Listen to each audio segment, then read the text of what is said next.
In this movie, I'll show you how to open an image file inside Photoshop just by double-clicking its icon here at the Windows desktop. If you're working on a Mac, I show you how to do the exact same thing from the Macintosh Finder in the very next movie. Now notice that I'm looking at the contents of the O1 Open folder, which is available to those of you who have access to the exercise files. And I'm viewing the images as thumbnails, which you can do by clicking this icon in the bottom right corner of a folder window. Now, initially, it looks like I have 4 files with the exact same name, that is to say, welcome. But they actually have different extensions, which by default under Windows are hidden. However, when you're working with Photoshop and the other Adobe Creative Cloud applications, you definitely want to see your file name extensions. And to make that happen, click on the View tab up here at the top of the folder window, and then turn on this checkbox, File Name Extensions, and that'll go ahead and show us the extensions, which reveal these files to be JPEG, PNG, PSD, and TIFF, which are the 4 major file types that you'll be using when working with Photoshop. Now, I'll be explaining how every one of these file formats work in Chapter 6 when we discuss saving. But for now, just be aware that different file types are often associated with different applications. Now, in my case, I just happen to know that TIFF files are already associated with Photoshop where this specific machine is concerned. And so if I were to double click on this file, it's going to open inside Photoshop as we're seeing here. And the reason I know that this is Photoshop is because I can see the initials PS in the top left corner of the application window. I'm also seeing a menu bar up here at the top of the screen. There's a context-sensitive options bar below it. We have a vertical toolbox over here on the left-hand side, and we've got a handful of panels on the right. And this is all good news because it means that we can use Photoshop's powerful image editing capabilities. But that's not necessarily always going to be the case. And to demonstrate what I mean, I'll go ahead and minimize Photoshop by clicking on this icon in the top right corner of the screen, and then I'll double-click on the JPEG file, at which point I will see it open inside of Microsoft's Photos app.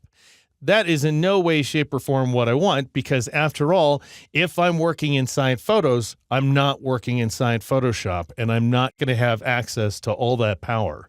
So what you want to do, if you run into this problem, is just go ahead and close Photos or whatever application is opening up on you, and then right-click on the JPEG file in this case, choose Open With, and as opposed to choosing Photoshop from the submenu, which would be a one-off. In other words, you'd open this particular JPEG file in Photoshop, but future JPEG files would once again open inside Photos.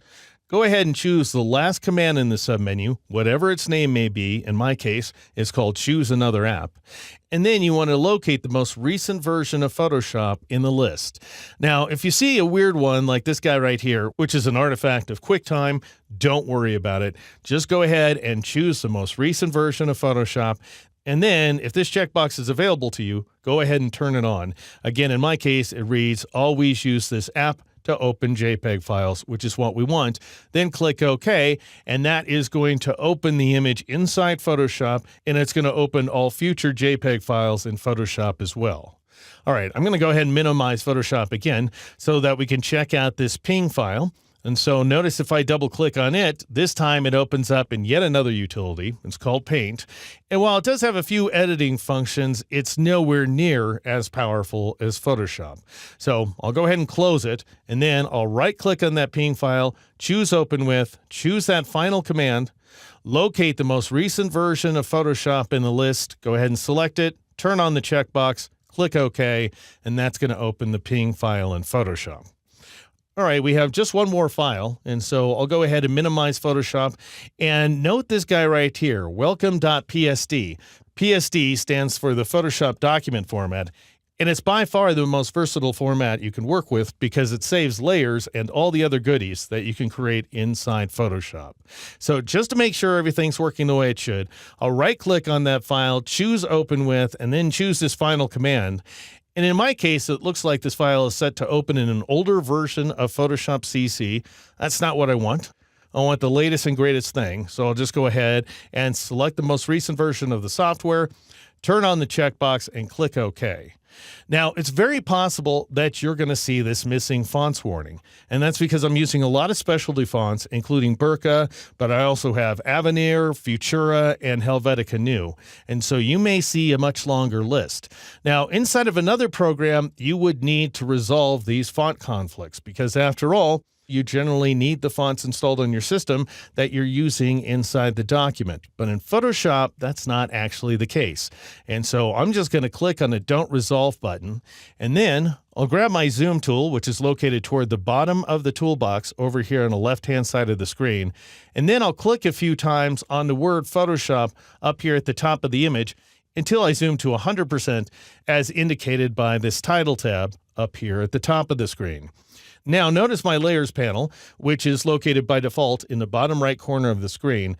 Notice if I scroll up this list to this Photoshop layer right there, it has a yellow warning, and if I hover over it, it's telling me that a font is missing on the system and needs substitution. Well, if this were some other application, that would be true. I would need to substitute that font. But as you're seeing right here, the word Photoshop is beautifully rendered, even though that font is missing.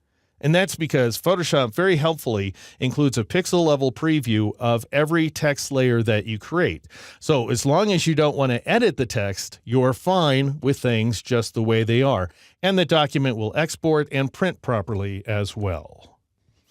And that is how you set things up so that you can open your image files inside Photoshop just by double-clicking on their icons at the Windows desktop.